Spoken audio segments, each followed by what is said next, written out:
25 number, एक कोई electron है इसको प्रोजेक्टेड किया है with a velocity of 10⁻⁵ metre पर second at right angles to a magnetic field of 1.9 into 10⁻⁻⁶ tesla. What the meaning of right angle? ये जानते हो राइट एंगल क्या होता है?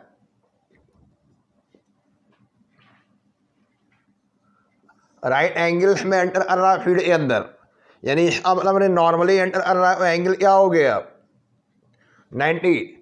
और जब कोई इलेक्ट्रिक चार्ज मैग्नेटिक फील्ड में एंटर करते समय ही एंगल 90 बना रहा है, उसका पाथ कैसा हो जाएगा?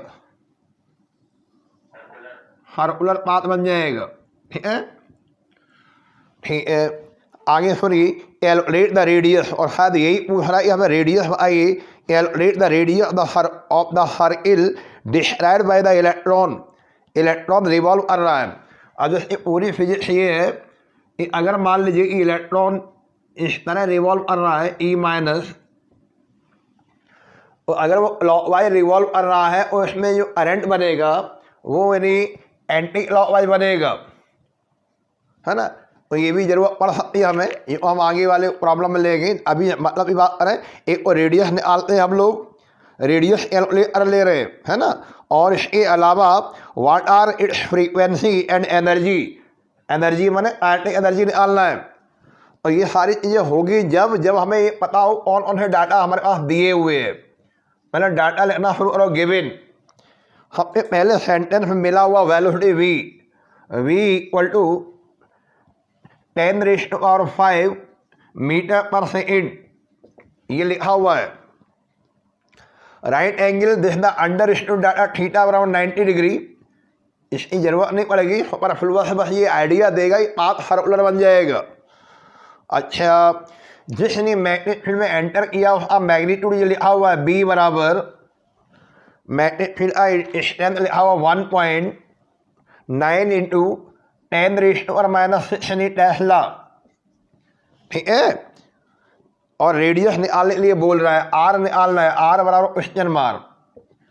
बाकी सब आपको ब्रैकेट में लिखा हुआ, जैसे इलेक्ट्रॉन यानी चार्ज क्या होता है, चार्ज ऑन इलेक्ट्रॉन क्यू बराबर स्मॉल ई 1.6 इंटू 10⁻⁻⁹ कूलम, ये चार्ज है। और मास लिखा हुआ है, तो मास की वैल्यू 9 नहीं लिखा हुआ, इसमें दिया हुआ है, जो दिया है वही लिखना बेटा आप लोग। 9.1 इंटू 10⁻31 किलोग्राम ये। तो चलो पहली बात करते हैं, रेडियस निकालते हैं। और रेडियस नहीं of circular path, radius of the circular path निकाल रहे हैं। अंडरस्टूड है, सर्कुलर पाथ बनेगा। और इसका फार्मूला भी आपको कई बार हमने करवा दिया, पिछले वॉल्यूम में भी सवाल लगवा दिए। m into V upon small E into capital B, ये लीजिए। उसमें कुछ ज़्यादा दिमाग नहीं लग रहा, सीधे फार्मूले में सवाल हो गया। r बराबर m into V upon E B, चाहो तो वैल्यू रख लीजिए, कैलकुलेशन आप कर लेना, आंसर टैली कर लेना। m की वैल्यू 9.1 इंटू 10⁻⁻31, वी यहाँ पे लिखा हुआ है 10⁻+5 division by 1.6 into 10⁻⁻19 into capital B 1.9 into 10⁻⁻6, है ना। ये बेटा कैलकुलेशन को आपको ही करनी होगी। क्या करते हो, पहले वो पावर एडजस्ट कर लिया। और पावर ये वाला डेसिमल, तो ये डेसिमल यहाँ से उड़ाइए, ये डेसिमल यहाँ से उड़ा दीजिए। ये 1 पॉइंट इसको भी हटाइए डेसिमल, और ऊपर यानी 10 कर दो मल्टीप्लाई, और ये डेसिमल भी उड़ा दीजिए। तो सबसे पहले पावर को एडजस्ट करिए आप। -19 और -6 कितने हो गए 27, -1 ऊपर जाएगी क्या हो जाएगी +27, है ना। और +27 में नहीं सॉरी 19, ये 1906 हाँ -25 ऊपर जाएगी +25 हो जाएगी, न्यूमरेटर में जाएंगे। और +5 यानी ये हो गए, ये वाला लिखा हुआ 0 आपने ये बढ़ा दिया, +1 कितने हो गए पावर प्लस में ऊपर न्यूमरेटर में। ये 10 है, ये भी हाँ +31, ये पावर कैलकुलेशन में सबसे पहले एडजस्ट किया और वह +31, और यहाँ इतना लिखा हुआ है -31, पावर का खेल खत्म हो गया। और अब ऊपर रह गया 91 और नीचे हो गया 16 और ये 19। ये लीजिए, अब ये आप करना या मम्मी से करवा लेना, इसको लेना मीटर में। ठीक है, टेबल आनी चाहिए, 16 और 19 टेबल आनी चाहिए और इसको डिवीजन करना आना चाहिए। चलिए इसके बाद इसमें सेकंड पार्ट डालो यार किनारे पर, सेकंड पार्ट डालिए। और सेकंड पार्ट क्या बोल रहा है? सेकंड पार्ट कह रहा आप हमें फ्रीक्वेंसी निकाल आइए। फ्रीक्वेंसी होता क्या ये बताइए? Frequency the reciprocal of time period. Time period क्या है जरा बताइए? ये पूरा रेवोल्यूशन में जितना समय लेगा, और फ्रीक्वेंसी को हम बाद में निकाल के मैंने टाइम पीरियड की कहानी हमें समझा दो। टाइम पीरियड तो यूनिफॉर्म सर्कुलर मोशन, और यहाँ वेलोसिटी जो है ये जो जा रही है ना v, इसमें जो लिखा हुआ है ये v है मैग्नीट्यूड। एक तरह से नहीं, ये magnitude of velocity that it does not any change. जब ये नॉर्मली ये राइट एंगल एंटर करेगा और राइट एंगल एंटर करने पर सिर्फ और सिर्फ डायरेक्शन बदलता है, मैग्नीट्यूड ऑफ वेलोसिटी नहीं बदलती, ये भी ध्यान रखना। तो यूनिफॉर्म वेलोसिटी से ये मोशन होने लगता है। एक रेवोल्यूशन में जब आइए हमने पढ़ा बचपन में वेलोसिटी बराबर distance upon time, distance upon time ये पढ़ा 11th में 9th में।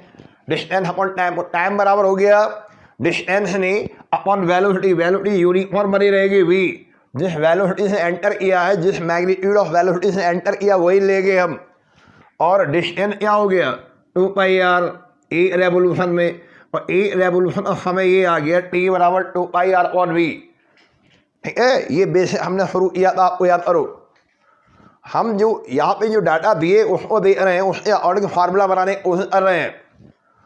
तो फ्रीक्वेंसी नी बराबर क्या हो जाएगा? नी बराबर हो जाएगा v/2πr। तो ज़्यादा मेहनत ना हो इसलिए हमने ये कर दिया, नी बराबर v/2πr। जो सवाल में v लिखा हुआ है और r हमने पहले पार्ट में निकाल लिया, तो हमने यूजुअल फार्मूला इस्तेमाल नहीं किया, ये वाला फार्मूला इस्तेमाल कर लिया। अब आइए नी बराबर हो जाएगा v 10⁵ 2 पाई, और पाई लिखाना तो अभी बाद में देख लेंगे। और आर आपको कैलकुलेशन करके यहाँ से मिलेगा। ठीक है, आर की वैल्यू तो इसमें लिखी होगी, हमने आपको जान इसमें आंसर लिख दिए ताकि आपको ज़्यादा प्रॉब्लम ना हो। आर की वैल्यू 0.299 है, 0.299 वैसे लिखा रहने दो। और इसको 0.299 सॉल्व करना, पाई की वैल्यू 3.14 रखना, फिर निकालना। फ्रीक्वेंसी हर्ट्ज में आ जाएगी या पर सेकंड में आ जाएगी। तो ये दोनों कैलकुलेशन आप करेंगे। और लास्ट में क्या दूसरा थर्ड पार्ट बोलिए, थर्ड पार्ट डालिए। थर्ड पार्ट में आप हमें एनर्जी बता दीजिए, एनर्जी। तो ये इलेक्ट्रॉन जो सर्किल में रिवॉल्व कर रहा है, इसके बाद कौन सी एनर्जी होगी? एनर्जी ड्यू टू मोशन वाली एनर्जी क्या कहलाती है? अगर वो एनर्जी पूछ रहा हो, आप पोटेंशियल एनर्जी को निकालने बैठ नहीं जाएगी। एनर्जी मतलब कौन सी एनर्जी? काइनेटिक एनर्जी कैलकुलेट करेंगे। ओ एनर्जी बराबर ½ mv²। ठीक है, ये हो जाएगा 1/2 m की वैल्यू प्रश्न में जो दिया वही रखना है। 9.1 लिखा हुआ है, ये याद रखना।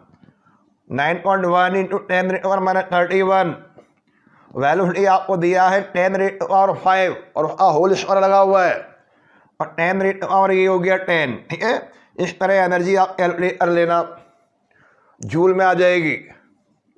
और ये तीनों पार्ट यानी फार्मूला बेस्ड सवाल रहा है ना। केवल थोड़ा है नहीं आपको कॉन्सेप्ट पता होना चाहिए। जब कभी कोई इलेक्ट्रिक चार्ज यानी मैग्नेटिक फील्ड में राइट एंगल पर एंटर करेगा, वो दैट यानी फॉलो द सर्कुलर पाथ, वो सर्कुलर पाथ फॉलो करेगा, सर्कुलर पाथ मूव करेगा, और मोशन यानी यूनिफॉर्म सर्कुलर मोशन कहलाएगा। उसमें ये पूरी थ्योरी याद रखनी होगी। रेडियस कैसे निकाला जाता है, टाइम पीरियड कैसे निकाला जाता है, फ्रीक्वेंसी कैसे निकाली जाती है ना। और जैसे जैसे आपका वेलोसिटी बढ़ता जाएगा वैसे रेडियस भी बढ़ता जाएगा, लेकिन time period always remain constant. और ये पूरी थ्योरी पढ़ लेना। चलिए अगला सवाल देखते हैं, क्वेश्चन नंबर अगला, नेक्स्ट नंबर। 26 पर आ जाएगी।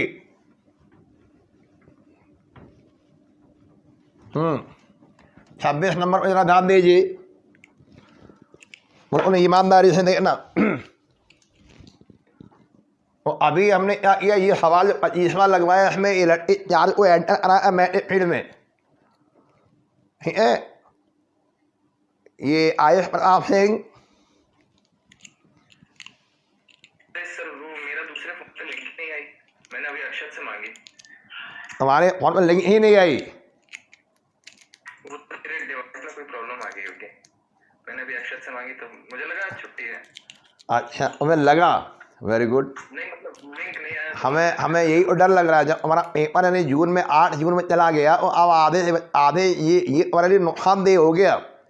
पेपर आप बहुत आगे टल जाना, बहुत आगे बढ़ा देना, हमें यही डर कि आप कंफर्ट जोन में ना आ जाए।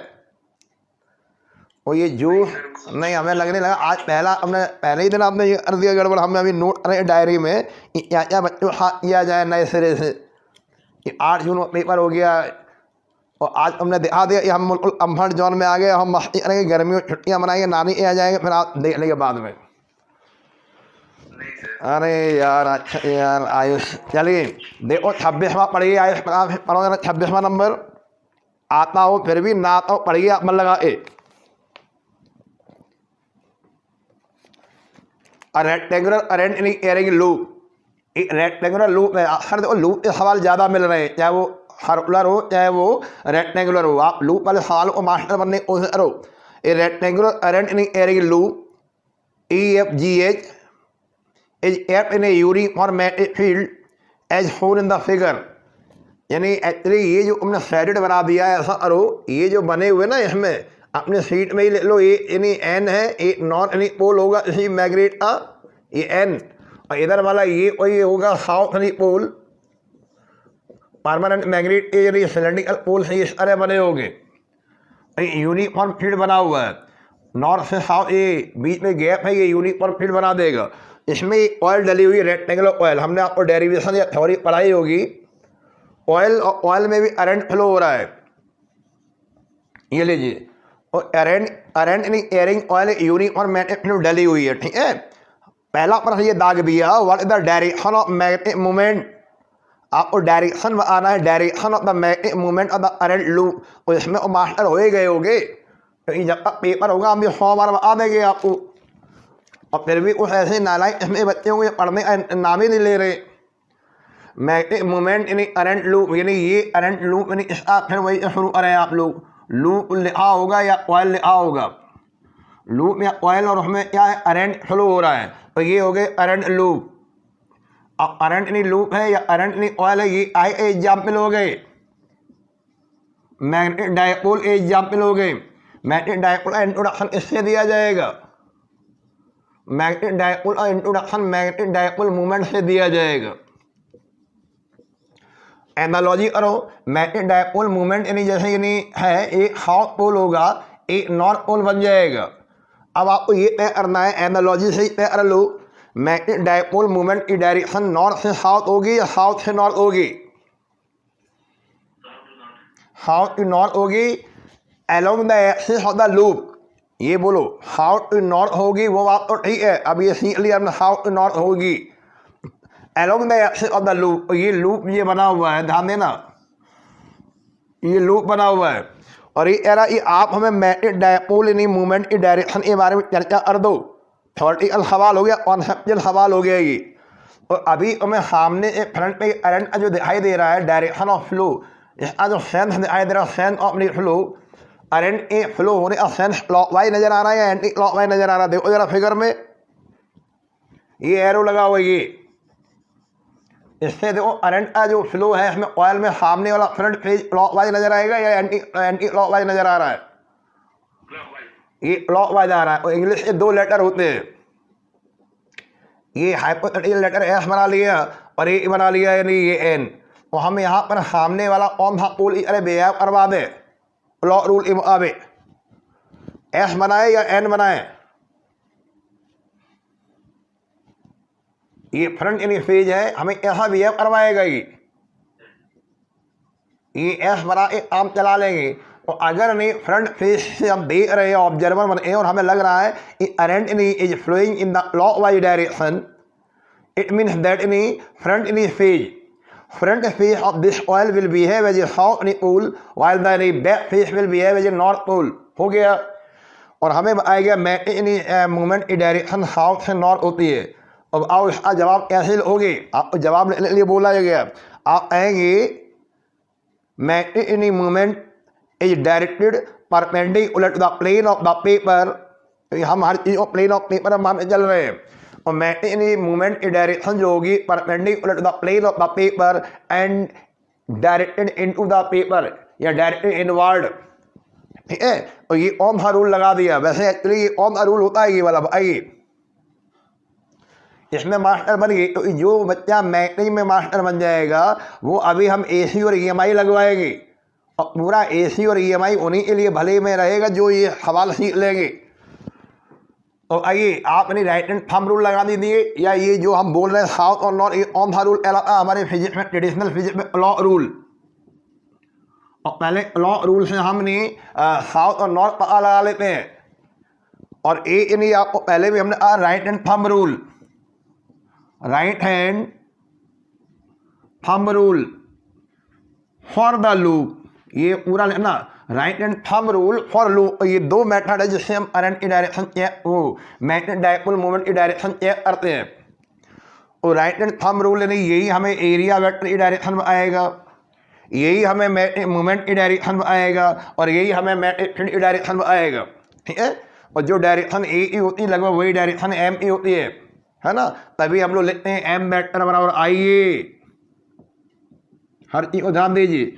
और जो ए वेक्टर की डायरेक्शन होती है वही एम वेक्टर की डायरेक्शन होती है। नंबर ऑफ टर्न इसी प्रॉब्लम में दिया जाए और एम बराबर एन आई ए कर देते हैं। और ये पूरा कॉन्सेप्ट हमें अभी संडे को मूविंग और गैल्वन को जरूरत पड़ेगी MCG में। चलिए, तो अब आपने उम्मीद करना है अब आपको समझ में आ रहा होगा डायरेक्शन कैसे लिखेंगे लाइन में। लेकिन सोल्यूशन डालिए, अब पेपर में कैसे लिखना वो चीज़ है महत्वपूर्ण। ये पार्ट डालिए, according to right hand thumb rule, according to the right hand thumb rule, direction of the loop is perpendicular to the plane of the paper, perpendicular to the plane of the paper, plane of paper ये perpendicular होगी। ये understood है कि हम हर device को यानी loop को plane of paper हम मानेंगे जब ना बोला जाए। Perpendicular the plane of the paper and into या एंड इन इनवर्ड डायरेक्शन कर दो, एंड इनवर्ड डायरेक्शन एक हो गया आउटवर्ड डायरेक्शन, एक हो गया इनवर्ड डायरेक्शन। पेपर के अंदर एंड इनवर्ड डायरेक्शन जिसको हम क्रॉस से लिखाते हैं बीच में, यानी क्रॉस आसान लगा गोला कर दीजिए। And in inward direction outward dot लगा देते और इनटू द ये अभी फ्रॉम द ऑब्जर्वर हो गया। जो आप ऑब्जर्वर आप खुद लिख रहे हो देख रहे हो आपसे दूर जा रहा है, अंदर की ओर जा रहा है। बी पार्ट डालिए, बी पार्ट में जरा देखो क्या कह रहा है। When is the torque acting on the loop maximum and zero. और टॉर्क का फॉर्मूला क्या होता है ये बताइए। टाउ बराबर एम बी साइन थीटा। ठीक है, तो अब हमारा सारा दारोमदार इसके ऊपर आ रहा है। तो ये जो आपका ट्रिग्नोमेट्रिक रेशियो है sine theta, sine of theta हो हियर, यहाँ पे आना है हियर। पहले वो इनको टॉर्क, टॉर्क ने टाउ बराबर M B sine theta, here theta be the angle, ये थीटा जो है be the angle between M vector and B vector. ठीक है, मैग्नेटिक फील्ड वेक्टर और मैग्नेटिक मूवमेंट वेक्टर के बीच एंगल है। और साइन की वैल्यू अगर मिनिमम होगी तो टॉर्क मिनिमम होगा, और साइन की वैल्यू मिनिमम अब होगी if थीटा बराबर 0 डिग्री होगा। और जब थीटा 0 डिग्री होगी तो साइन की मिनिमम वैल्यू आई, साइन की मिनिमम वैल्यू होगी 0। और अगर साइन की वैल्यू मिनिमम 0 होगी और देयर फोर टाउ बराबर क्या हो जाएगा, टाउ की मिनिमम वैल्यू बोलिए 0। और ये और टाउ की मिनिमम वैल्यू 0 होगी और अब होगी भाई एंगल कितना आ गया 0 डिग्री। और एंगल 0 डिग्री अब मतलब क्या हो गया, एंगल 0 डिग्री अब मतलब हो गया ये जो मैग्नेटिक मोमेंट वेक्टर है और मैग्नेटिक फील्ड यानी ये दोनों सेम डायरेक्शन में होने चाहिए। और ले लो जिस तरह हम समझा रहे हैं, और 10 फॉर द मिनिमम टॉर्क, और यही वजह है for the minimum torque. Torque अगर हमें मिनिमम करना है, for minimum torque the angle between the area vector, अब एरिया वेक्टर ना एम वेक्टर लो, angle between the magnetic moment vector, angle between the magnetic moment vector and magnetic field vector is 0 degree. ठीक है, minimum अब बोल रहे पहले हम, अब हम मैक्सिमम बोल दे रहे। मैक्सिमम में आइए, मैक्सिमम के लिए यानी थीटा, मैक्सिमम के लिए थीटा 0, ये थीटा 0 होगा और साइन की वैल्यू मिनिमम मिल रही है। अब थीटा की वैल्यू क्या रखी जाए, इस साइन की वैल्यू मैक्सिमम मिल जाए। और अगर साइन की वैल्यू मैक्सिमम होगी तो हाँ, और इफ थीटा बराबर 90 degree then sine of theta की वैल्यू मैक्सिमम आ जाएगी, मैक्सिमम वैल्यू आ जाएगी 1। और अगर ये वाली वैल्यू मैक्सिमम आ जाएगी तो टाउ क्या हो जाएगा, तो देयर और टाउ मैक्स की वैल्यू हो जाएगी m इंटू बी। और 10 यानी टॉर्क यानी वुड बी मैक्सिमम, टॉर्क यानी would be maximum when magnetic moment vector, magnetic moment vector. और एक बात हमने आपको भाई, मैग्नेटिक मोमेंट वेक्टर पहले निकाला गया है या एरिया वेक्टर पहले निकाला गया होगा। और जो डायरेक्शन मैग्नेटिक मोमेंट वेक्टर की होती है और यानी एरिया वेक्टर। और मैग्नेटिक मोमेंट वेक्टर एंगल जो था फॉर द एंगल, चल हाँ सेंटेंस एक बार दोबारा बोला, कैसे बोल रहे सेंटेंस, टॉर्क यानी would be maximum when the angle between the area vector and magnetic field vector is 90 degree. तो ये प्रॉपर लॉजिकल आंसर है। अब आपको यही देखना है, इस सेक्शन में आना है और कैसे लिखना है, ये पूरा डिटेल्स बता दिया। अगला देखिए नंबर 27, 27वां नंबर। चलिए पढ़िए, कोई ध्यान से पढ़िए, 27वां गर्ल्स में पढ़ दीजिए। 27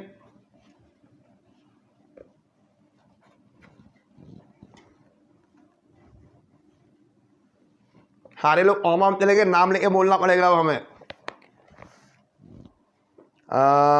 ऊपर कोई बिटिया उधार नहीं दे रही, नाम इसका लिया जाए जो अच्छा पढ़ ले। नाब्या चौरसिया नहीं है। पढ़ो पढ़ो पढ़ो पढ़ो जल्दी। अभी क्या हो रही थी, पढ़िए।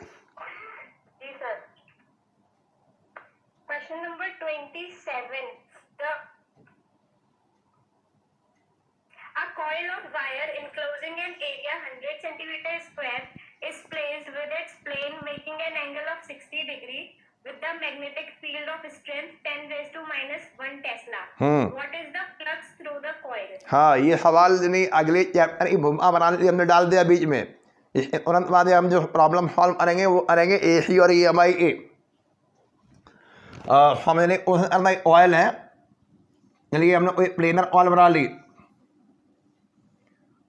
हर बना रही प्लेनर ऑयल। ये लीजिए, ये देखना direction of magnetic field B, ये जो है ये एक्सिस हो गई जो हमेशा प्लेन एक परपेंडिकुलर होती है। ठीक है, ये हो गई एक्सिस, यानी ये हो गया नॉर्मल टू द प्लेन।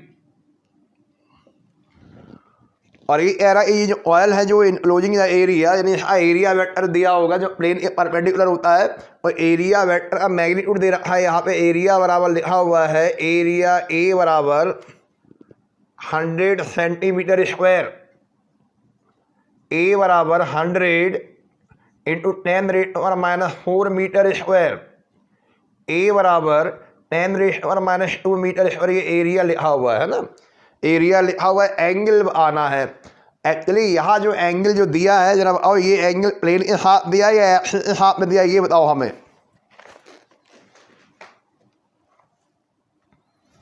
ये जो एंगल लिखा हुआ है इसके साथ लिखा हुआ है making an angle of 60 degree with the axis या विद द मैग्नेटिक फील्ड। इसका प्लेन बनाना, प्लेन, ये प्लेन है, ये वाली लाइन जो है, ये वाली लाइन प्लेन को इंडिकेट कर रही है, ये वाली लाइन। और ये प्लेन यहाँ एंगल बना हुआ है, ये प्लेन यहाँ एंगल कितना बना रहा है जरा बताओ हमें, 60 डिग्री। और ये वाला एंगल कितना हो जाएगा, 30 डिग्री। सुनते जाना ध्यान से। और क्या पूछ रहा है ये देखते, हमने पूछ रहा है क्या फ्लक्स आएगी, इस ऑयल में इतना फ्लक्स गुजर गया होगा, है ना। और यानी ये पहला सवाल है जो फ्लक्स ले लिया हमने। एक होता है मैग्नेटिक फ्लक्स, एक होता है इलेक्ट्रिक फ्लक्स। गॉस लॉ में इलेक्ट्रिक फ्लक्स, और यानी यहाँ पे नहीं हमने पढ़ा है इलेक्ट्रोमैग्नेटिक इंडक्शन में मैग्नेटिक फ्लक्स। तो ये कौन से फ्लक्स की बात कर रहे हैं, ये कौन से फील्ड में डले हुए हैं आप लोग, ये ऑल इसमें डली हुई है, इलेक्ट्रिक फील्ड में या मैग्नेटिक फील्ड में, मैग्नेटिक फील्ड में डली हुई है। तो हमें ये पता लगाना होगा इस प्लेनर लूप के साथ में इतनी मैग्नेटिक फील्ड लाइन यानी नॉर्मली क्रॉस कर रही हैं। तो हमने आता है मैग्नेटिक फ्लक्स ने थ्रू द ऑयल, बोलने का तरीका भी सीख लो, या हम थ्रू द ऑयल बोलेंगे या हम लोग बोलेंगे मैग्नेटिक फ्लक्स ने लिंक्ड विद द ऑयल, या थ्रू द ऑयल बोला करेंगे, या सिर्फ मैग्नेटिक फ्लक्स इतना लिंक्ड हो गया। और इसका बेसिक कॉन्सेप्ट बहुत अच्छे से समझाया हम लोगों ने आपको। ये स्केलर प्रोडक्ट है या ये डॉट प्रोडक्ट है, आइए डॉट प्रोडक्ट है, डॉट प्रोडक्ट है। ये मैग्नेटिक फ्लक्स ये प्रश्न पूछा जाएगा बच्चों, जैसे सवाल हमने लगवा रहे हैं ये स्केलर या वेक्टर है, ये स्केलर हो गया, वेदर ये स्केलर और वेक्टर। ये पहले आया था सवाल, इसका यूनिट क्या है, वेबर।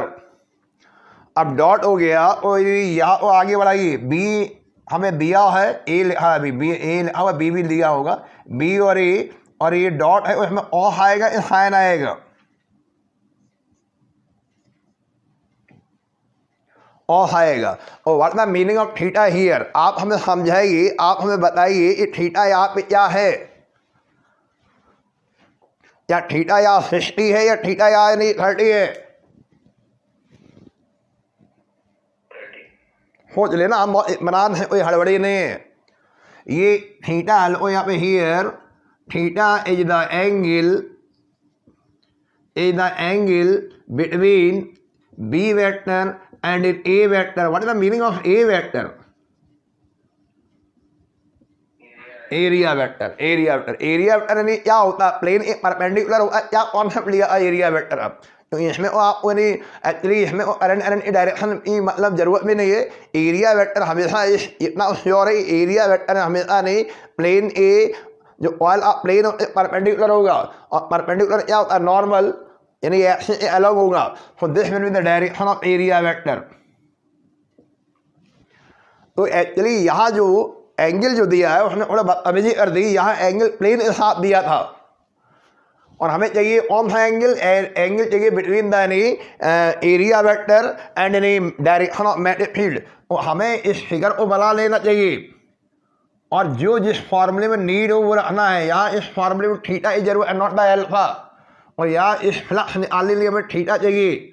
तो ये हो गया, बोलिए क्या करोगे, 90 डिग्री में से माइनस यानी कर दो 60 डिग्री, और थीटा की वैल्यू निकल आएगी 30 डिग्री।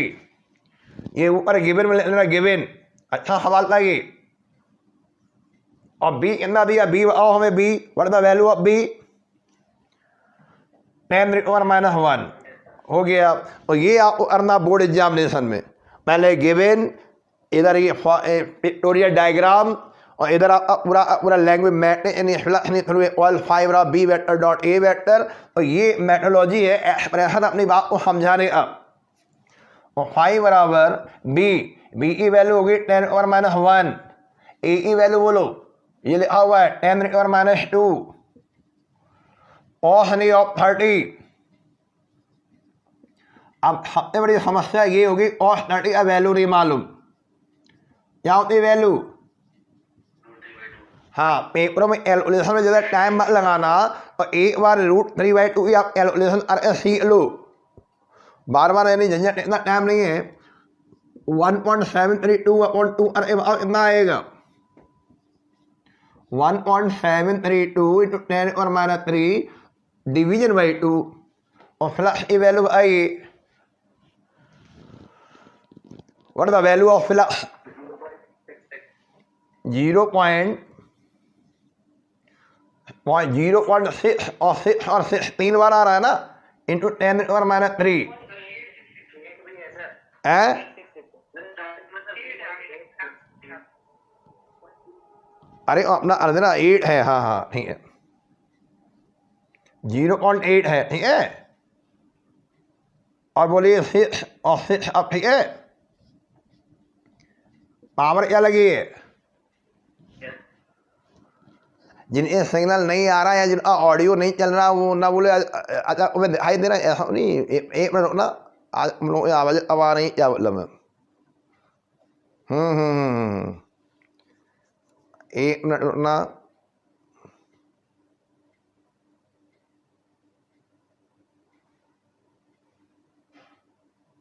देखो कुछ ठीक हुआ? Yes sir, yes sir, Yes, sir. Yes sir, Yes, sir. आप हमें सर बोलने लगे पहले वाईफाई चलवा लेते। हाँ तो ठीक है, और ये हो गया ये 0.86 यानी पावर माने क्या हम अंदर ऐसे ही और बदले इसमें पॉइंट यानी ये 8 डिजिट वाला लगा लिखना, बोलिए सही आंसर बोलो। 8.6 इंटू 10 और पावर माइनस यानी 4 उधर राइट हैंड साइड में ले जा रहे, पावर माइनस बढ़ा दो। और इसका यूनिट क्या होता है? यूनिट बोलिए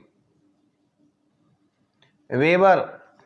वेबर का सिंबल क्या होता है? W बड़ा B छोटा है ना, तो ये ठीक सवाल था। इम्पोर्टेंट डाल दीजिए, इम्पोर्टेंट डाल देना। ये एंगल पे घुमा दिया उसने। अच्छा आगे देखिए, नेक्स्ट नंबर, क्वेश्चन नंबर अगला देखिए 27 हो गया। 28, how will the magnetic field intensity at the centre of the circular oil carrying the current change if the current in through it is doubled and radius of the oil is halved?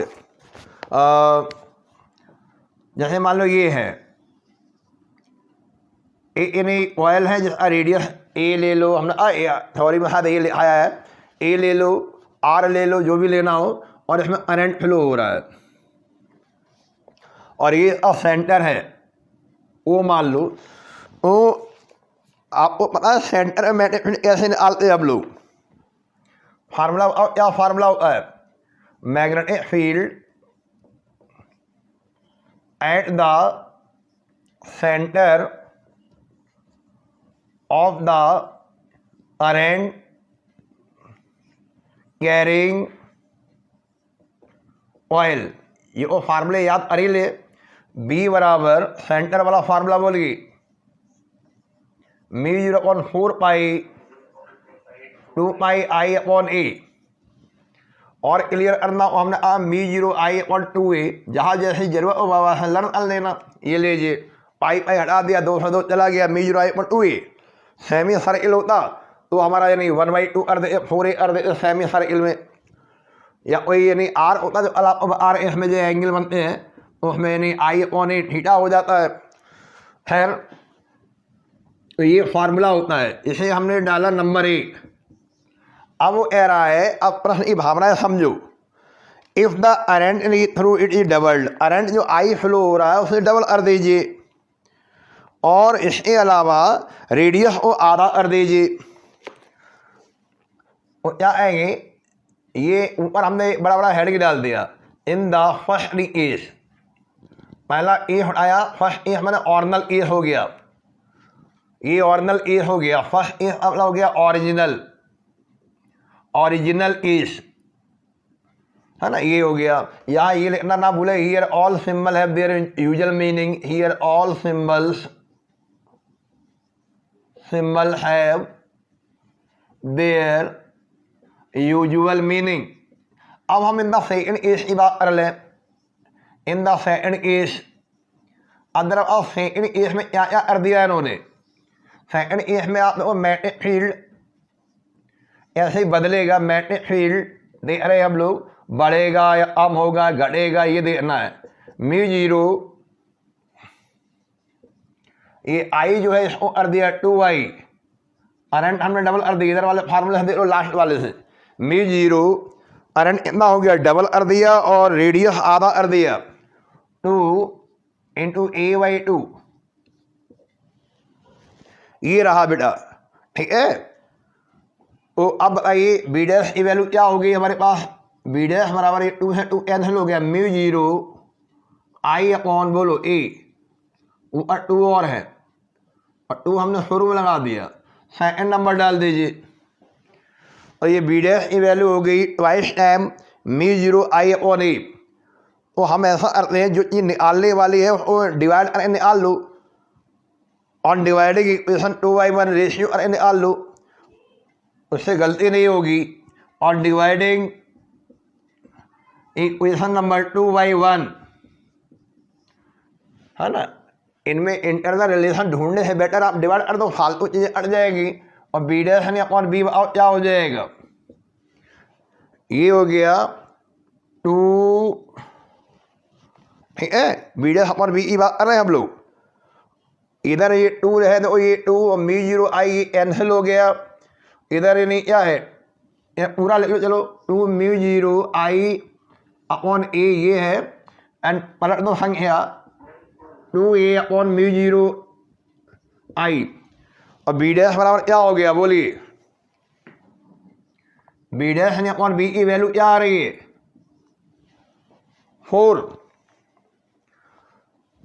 बोलिए। और B dash बराबर क्या आ गया 4b। Block में कर दीजिए। अब आपको एक लाइन में जवाब लिखना है और ये सारा अब हमने कर दिया 3 नंबर के लिए। और ये लिख लो 4 यानी 2 मार्क यानी और 3 मार्क, 2 मार्क यानी और 3 मार्क में इतना कर सकते हो, लेकिन 1 मार्क में इतना मत कर देना। ए नंबर में आए ए वाला रफ में कर देखना, फार्मूला निकालना, रफ में क्लियर कर लेना। आई और ए 2 वेरिएबल है, ये सीधा रिलेशन दे रहा है और सीधा रिलेशन देने वाला वो डबल कर देगा, करंट डबल हो जाएगा। और रेडियस उल्टा रिलेशन देती है और रेडियस आधा कर दिया और वो डबल कर देगा, और टोटल वो डबल कर रहा है और रेडियस भी डबल कर देगी, फुल टाइम हो जाएगा। 1 नंबर में शॉर्ट में लिखना है। अब आंसर लिखिए, 1 नंबर के लिए आंसर और 10 मैग्नेटिक फील्ड विल बिकम यानी 4 टाइम्स 4 गुना हो गया, 4 time of its original value. Magnetic field will become 4 times of its original value, it's original value, अपनी ऑरिजिनल वैल्यू का 4 गुना हो गया ये, ठीक है। चलिए, और ये भी एक प्रॉपर कॉन्सेप्चुअल सवाल रहा ये। तो अभी कॉन्सेप्चुअल सवाल हो गया, ऊपर वाली कॉन्सेप्चुअल सवाल था वो रेक्टेंगुलर लूप वाला। आगे देखिए नेक्स्ट नंबर, क्वेश्चन नंबर 29 में आ जाएगी। 29 में जरा देखो ध्यान से क्या बोलता है, ये भी एक प्रॉपर कॉन्सेप्चुअल सवाल हो गया। Consider the circuit shown in the figure, एक यहाँ लूप बना हुआ है, देखो ये फिर एक लूप की बात होने लगी। ये वायर का ये तो इस तरह बनाया इन्होंने, ये यहाँ से लिया, ये इस तरह गया, फिर ये सेंटर हो गया लूप का, फिर ये वायर ऐसे गया, ठीक है। और यहाँ पे बिंदी बनी हुई है, सेंटर ऑफ द यानी लूप हो गया। इधर ये वाला एंड ए लिखा हुआ है, करंट यहाँ से आई चला, इस जंक्शन में आएगा, करंट ये ऊपर जाएगा, आधा ऊपर चला जाएगा, आधा नीचे चला जाएगा, ठीक है। और ऊपर वाला टुकड़ा है तो ये हो गया, इसमें पी लिखा हुआ है, ये ऊपर, ये नीचे क्यू लिखा हुआ है और ये हो गया बी। तो ये जो स्ट्रेट पार्ट है, तो ध्यान देना, ये जो स्ट्रेट पार्ट है ये यहाँ पे सेंटर में मैग्नेटिक फील्ड नहीं बनाते, ये बात मालूम है ना। स्ट्रेट वाला पार्ट जो है अगर उसी लाइन में ये लाई कर रहा है और एंगल 0 हो जाएगा, इसलिए ये लोग फील्ड नहीं बनाएंगे ना, और ये वाला पार्ट फिर ये फील्ड नहीं बनाएगा और ये भी फील्ड नहीं बनाएगा यहाँ पर, और फील्ड ऑन बनाएगा। ये अपर पार्ट, ये अपर यानी सेमी सर्कुलर पार्ट यानी ये फील्ड बनाएगा सेंटर पे, और ये लोअर सेमी सर्कुलर पार्ट ये फील्ड बनाएगा, और अपर सेमी सर्किल हो गया और लोअर सेमी सर्किल हो गया। और ज़रा ये बताओ मैग्नेटिक फील्ड स्केलर है या वेक्टर है? जब भी हम नेट ने फील्ड की बात करेंगे, हाँ यहाँ पर नेट ने फील्ड निकालेंगे हम लोग सेंटर पे, और वेक्टर बस इतना दिमाग में रखो आधे ज़्यादा समस्याएं सॉल्व हो जाए। और यानी ये सेगमेंट, ये जो पार्ट है दिस द यानी upper segment, upper semi circle segment, this the lower semi circle segment, वो मैग्नेटिक फील्ड अब मैग्नीट्यूड सेम होगा। तो जो करंट यहाँ जा रहा है इसमें करंट I/2 चला गया, तो इसमें भी करंट I/2 चला जाएगा, हाफ एंड हाफ। तो ये ऊपर वाले वायर की लंबाई और ये लंबाई आधी आधी हो गई, और रेजिस्टेंस भी जो होता है R प्रोपोर्शनल टू L, धीरे धीरे हम करंट इलेक्ट्रिसिटी में घुसने लगे, और इसकी लंबाई और इसकी लंबाई आधी आधी हो गई, और रेजिस्टेंस भी इक्वल हो गया, रेजिस्टेंस इक्वल हो गया और करंट भी इक्वली डिस्ट्रीब्यूट हो गया। और यानी जितना ये मैग्नेटिक फील्ड बनाएगा, तो ये दूरी तो ये डिस्टेंस और ये डिस्टेंस भी सेम हो गई, और दो ही चीज़ें ये आई और यानी रेडियस, और यहाँ पे करंट भी सेम है सेमी सर्किल में, और रेडियस भी सेम है, और मैग्नीट्यूड यहाँ पर सेम रहेगा। हम मैग्नीट्यूड लिख भी दे रहे, और ऐसा करते हैं बी हाफ में पी कर दे रहे, पी माने ऊपर वाला पोर्शन, और प्लस नहीं बी हाफ में क्यू कर दे रहे हैं, और that will provide the magnetic field at the point in O. और बी ओ बराबर B P plus B Q कर दिया। फार्मूला आपको याद है सेमी सर्किल वाला फार्मूला? बोलिए मी जीरो I/4A हो जाएगा। सेमी सर्किल की बात करें, सेमी सर्किल करंट आधा आधा हो गया, I/2 अपॉन नहीं बोलिए 4, रेडियस सवाल में दिया नहीं दिया, देखो नहीं दिया तो आप अपनी मर्जी से लो 4A। ये पूरा पूरा यानी ये मैग्नीट्यूड आ गया। बस अब आपको राइट हैंड पाम रूल लगाइए, और आइए राइट हैंड पाम रूल लगा आ दीजिए, करंट इन ऊपर वाले से इधर मिलेगा, ये एरो लगा हुआ है, यहाँ पर जो ऊपर वाला जो सेमी सर्किल है इसकी वजह से करंट इन इनवर्ड जाएगा या आउटवर्ड आएगा?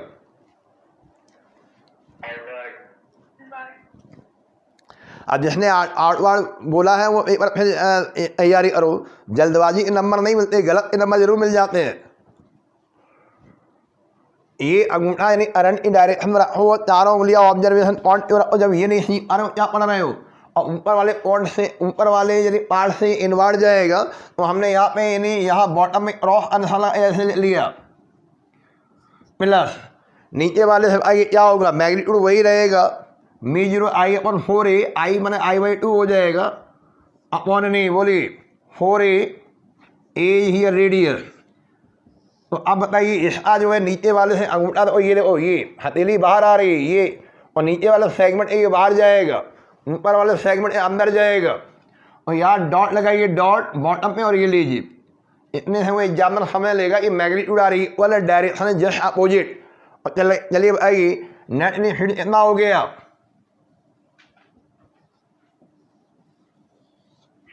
0 लिखो 0, और लिखिए 10 eight the centre of the arrangement magnetic field would be 0। और चीज़ों को समझिए और चीज़ों को एक्सप्रेस करने का सलीका भी सीखिए। अपनी बात को कहने का तरीका आपको अच्छी तरह से आना चाहिए। और in this arrangement you see that in upper part जो है produce a magnetic field here in inward direction. Lower part of this arrangement also produces the same magnetic field but in the outward direction. So here at this common point O, there are the two magnetic field produces which are equal in magnitude and opposite in direction. So therefore the net magnetic field will be 0. Or these state part do not contribute any magnetic field at the point O. ये वाले part जो है यहाँ पर कोई magnetic field produce नहीं करेंगे, note कर दो।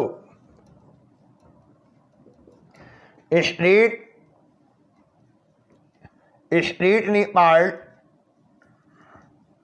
of the arrangement, street any part of the arrangement, ये जो अरेंजमेंट तैयार किया इसका जो स्टेट पार्ट है, डू नॉट नी कॉन्ट्रीब्यूट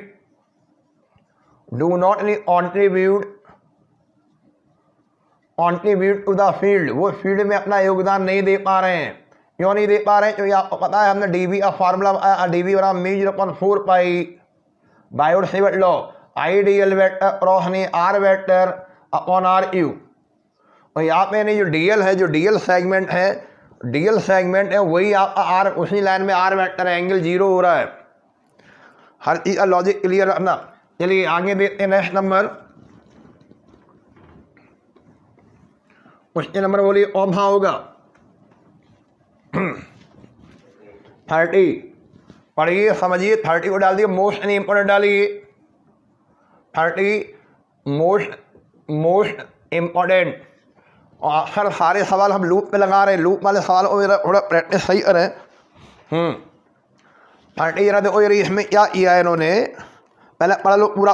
2 सर्कुलर ऑयल है एक्स एंड वाई, बाहर वाली यानी ऑयल है ये इस तरह बनाई है उन्होंने, ये एक्स है, प्लेन हॉरिजॉन्टल हो गया। और ए यानी ऑयल अंदर डाली हुई है, ये बाहर वाली है, इसका रेडियस क्या बाहर वाली, अगर देखो बाहर वाली रेडियस दिया होगा, ये रेडियस आर दे रखा है। और बाहर वाली में करंट भी फ्लो हो रहा है, करंट इतना फ्लो हो रहा है, आई फ्लो हो रहा है। तो ये एरा 2 सर्कुलर ऑयल है एक्स एंड वाई, तो ये बाहर वाली हो गई है and Y having the radius capital R and R Y two respectively are placed in the horizontal plane, plane यहाँ पे हॉरिजॉन्टल है, with their centres coinciding with each other, जो इसका सेंटर है वही सेंटर अंदर वाली ऑयल का भी है। बस अंदर वाली का रेडियस पहले का क्या हो गया, बाहर वाली का आधा हो गया, ठीक है, अंदर वाली ये वाई हो गई। करना क्या सवाल में, ऑयल एक्स ने है current I flowing through it, ये ऑयल में करंट जो फ्लो हो रहा है कौन से सेंस में हो रहा है, आइए प्रश्न बोल रहा है।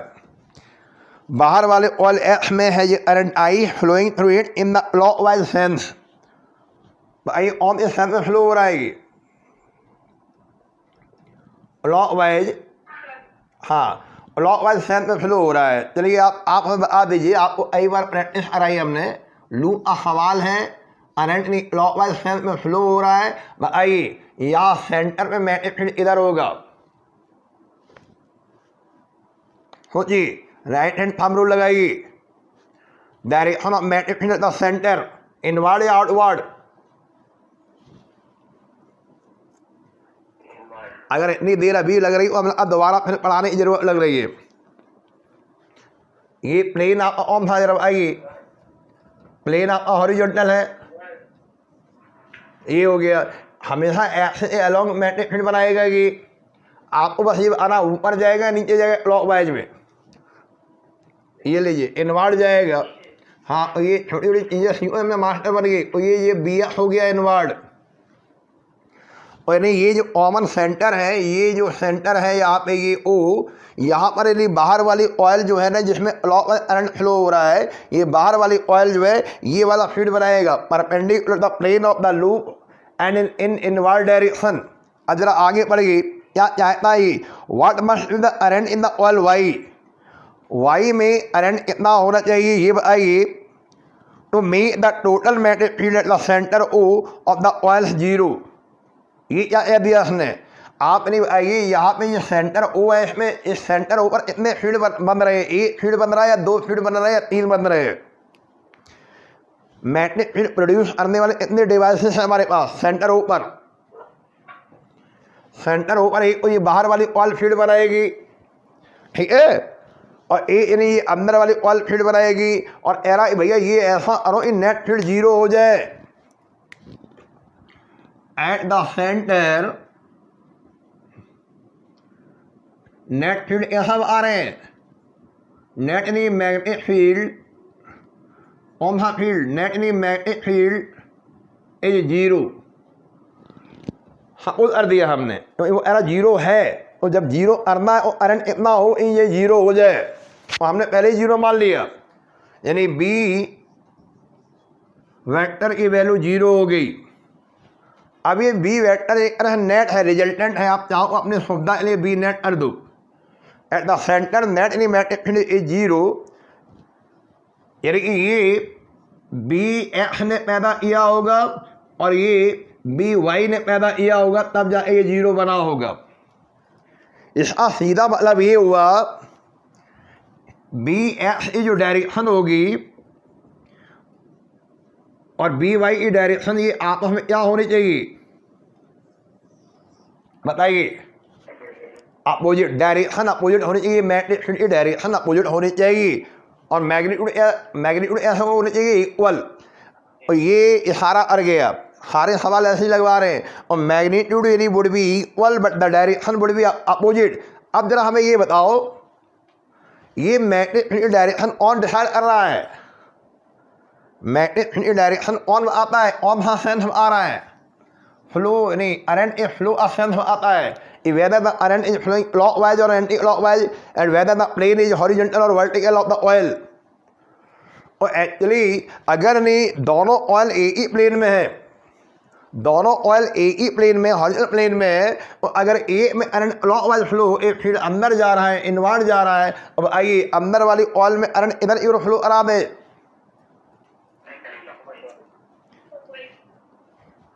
हाँ, वो आपको समझने की बहुत ज़रूरत है। ये अपने लिए विंडो बना लेना, क्योंकि हम सारी चीज़ें लिखा नहीं सकते, समझा तो सकते हैं।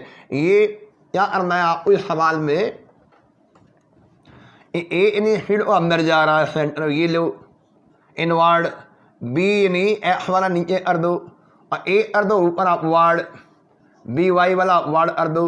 और ये इस तरह यानी यहाँ सेंटर ऊपर नेट फील्ड 0 हो जाएगा। जो हमें यहाँ इशारा मिल रहा है, और पहले तो यही बात करो, शुरू करो, सोल्यूशन डालेगी, फिर इसको आगे बढ़ाते हैं। करंट की वैल्यू बाद में डालेंगे, पहले डायरेक्शन लो, सोल्यूशन लो। At the centre, at the concentric centre, at the concentric centre O dash कर दो, at the concentric centre O matrix field 0। Concentric centre O पर मैग्नेटिक फील्ड यहाँ 0 है, यानी फिर और नहीं लाते, दैट इज बी नेट बराबर 0, बी नेट नहीं इक्वल 0, ठीक है। और फिर जितना ये दिखाई दे रहा है उसे ले लीजिए, उससे हम ये तय कर लेंगे कि सेंटर ओ पर मैग्नेटिक फील्ड का जो मैग्नीट्यूड है वो इक्वल है और डायरेक्शन क्या है? अपोजिट है।